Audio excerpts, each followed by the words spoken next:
Hey everybody, welcome back to my channel. Today I'm going to be doing a book review on Hunter March's TBH. So if you missed my book haul from last month, link is down below. Basically in that I said that I got this book, another book from Amazon, and then one from Audible, and I said I was taking all three on vacation and I was planning to read at least one. Well, I didn't read or listen to a single page on that trip, so I read this last night, and then I finished the last 25 pages this morning because I was too tired to finish it last night. It was a pretty quick read. I'm not a reader by any means. I hate reading. I really do. But last night I just had the urge to finally read something, and I picked this one. I really enjoyed this book. I didn't know if I was going to. I thought maybe it was going to be kind of like too young for me in a sense, but I really liked it. And the whole structure of how he laid the book out, I really enjoyed. Basically, as the front says, it's 51 true story collaborations with a whole bunch of other YouTubers. I think they're all YouTubers, not positive, but I recognize a whole bunch of them. The thing that really made me enjoy this book the most was his humor throughout the whole thing. Even if it was something that was a story that wouldn't necessarily be funny, he found a way to spin it off as funny, which I really enjoyed. And then there were just little things throughout the book. So let me show you. So like there's pages that have text conversations with him and then all the other authors in the book. So he like asks a question and they answer it. And it's just really funny to see different perspectives on questions. I liked that his personal stories were intermixed with a whole bunch of other people's stories. And there was a storyline, which was kind of nice. It all tied together very nicely. The only thing that kind of surprised me was that the very last story wasn't his. It was Rebecca Black's, and it was a great story to end the book with. It just kind of, I don't know, I just figured that the last one in the book would have been his, and it doesn't make the book any less great. So speaking of those little funny things, how funny is this? Oh my goodness. Classes they should teach in high school but don't. I love this. Taxes, yeah, the whole you make less than you think you do thing. Yes, that.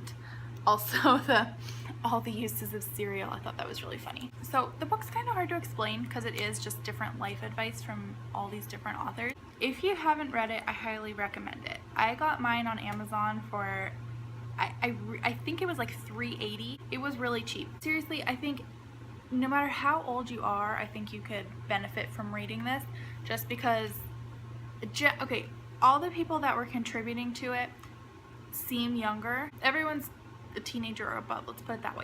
And the stories are basically teenage stories because the book is geared more towards a teenage audience. But I found it to be an interesting read. I don't know if that's just me personally. I find that interesting. So I guess maybe if you're like in your 40s, you wouldn't really like it. But I mean, someone you know might. I don't know. I think it's a good read, especially for people who are teenagers right now. I highly recommend it. But even if you're not, it's a nice quick read and you'll take something from it, I'm sure. Oh yes, oh my goodness, this page was so funny. So the author said, "We broke up, it's done." It's like a text conversation, and then his friend, "Don't worry man, I brought ice cream, are you okay?" Hunter, "Nope, and honestly I don't know if I ever will be." Friend, "I'm so sorry, how long were you guys together?" And then he said, "Technically, if you add it up, about 0 days." And then it's just like dot. And then the friend, "Give me back my ice cream." I don't know, I thought it was funny. I can relate to that though. Like not really being in a relationship with somebody but being so attached to them and have it be not like, I wouldn't go as far to say devastating, but it sucks, you know. I've been through that more than one time and I've learned from each time, definitely. Yeah, I think it was nice to read that it wasn't just me. So, you know, I related to something in this book too, even though I'm not a teenager. And I really liked what he said at the very end of this chapter. I don't know what to call it. He said, "Whether the relationship lasted 10 years, 10 minutes, or in my case, not at all, what you're really trying to get over is the future you almost had but didn't. It's the loss of an idea." Which it's true, it really is. If you're thinking about being in a relationship with somebody, you're kind of thinking about the future.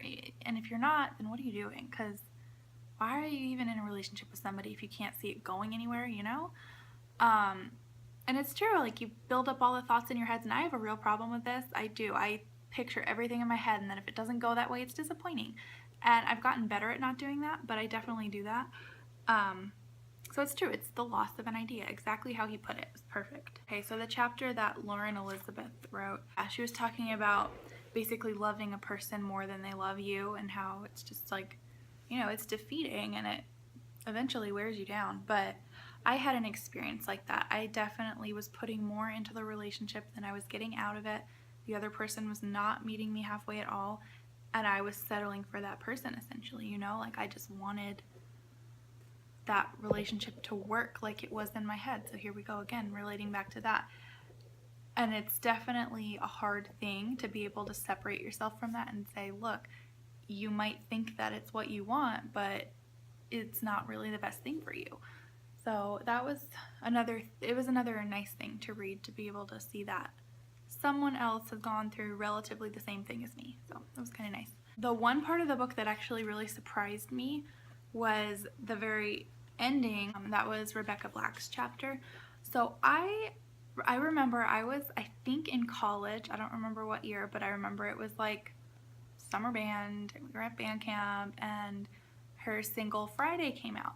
And I just remember thinking, along with most of the other people around me, that it was the stupidest song ever, but it was catchy. So it became like the song of the moment. And yeah, I remember that. But I didn't know anything about her, and I honestly didn't do any research about her, and I never really cared for that song, so I didn't really listen to it. Like if it was on around other people, I heard it, but I didn't like actively go listen to it more than one time when it first came out, because I was like, this is a joke, right? This isn't a real song. So reading her chapter and actually seeing everything that happened to her before that, it was really cool to learn that, you know, she wasn't, I don't know how to say this, but like that song was only to serve as like experience in a studio for her college applications, basically. And then the video got released by accident, I guess, and she became famous overnight. And that's crazy to me. Like how insane would that be, to record something thinking no one's ever going to see it except for maybe on your admission applications, and then the whole world sees it and it just like blows up, and not in a great way, because at least the way I learned about it, it was not in a positive way. It was, oh, this is kind of stupid. And you know, back then, you know, college kids, yeah, definitely wasn't the nicest person back then in that moment, but learned a lot since then. And honestly, I don't really remember the song very well, so it might be a fine song. I'm totally not dissing on the song or her, but my point, it was really cool being able to read all the history before that and then what happened after that to her. It was just fun. I keep saying it's fun. The book really is. It's fun. It's fun to read all these different stories from other people that I've seen in one way or another, like through their YouTube channel. I've seen them in one light, and then reading their other stories. It's cool, because you know, sometimes people view other YouTubers as like celebrities and they're not real people. So then when you read this, it's like, oh, they really are relatable and they're real people too. They're just behind a camera and kind of like put on this pedestal for doing what their chosen career is, you know? So I really enjoyed reading her chapter a lot. But yeah, like I said, it's a funny read. There were parts that I was laughing out loud because it was just funny, you know? Like nothing was like insanely funny to me, but I think if I were younger, I definitely would think it was more funny than I did think it was. But it was humorous, you know? Like I got a good laugh out of certain parts, and it's well written. So the one part of the book that I wasn't overjoyed with, and I think it was just, like I said, I'm not a big reader. I don't think it was necessarily the authors per se, but the ones, I don't even know how to say that last name, Cimarelli maybe? All of those sisters. So there's 6 of them, and all 6 wrote their own like little segment in this book. I didn't love that part of the book, but I think that was probably like the moment where I was like, okay, well, am I going to keep reading for the night or am I going to stop, kind of thing. I don't think it was necessarily that their stories were bad or boring, but that part didn't quite do it for me at the time that I read it. Could be that if I read it again, it would be fine. I don't know. The rest of them I really liked, and it's a good read. Like seriously, if you can find it for like $3, why wouldn't you just buy it and read it? Like I'm very happy that I actually sat down and read this. So yeah, okay. That's about all I have to say, I think. Good book, recommend it. And yeah, I'll link it down below if you want to buy the same one I got on Amazon. I hope it's still $3. That would suck if it wasn't. But yeah, I guess that's it. I still haven't read Thinking in Pictures book, and I haven't read The Immortal Life of Henrietta Lacks yet. We'll see. I'm not a huge, like I said like 50 times, I'm not a huge reader. It was kind of a miracle that I wanted to read last night and read this, but I decided that's why I was going to film this now, because who knows when the other 2 reviews are going to be up. Yeah, like I said, I'll link that book down below, and I'll link the other 2 if you didn't see the book review or whatever. I'll link the book review the book haul. I'll link the book haul down below too, and yeah, if you haven't added me on Instagram yet, down there. I think that's it. Yeah, so I'll see you in my next video. Bye!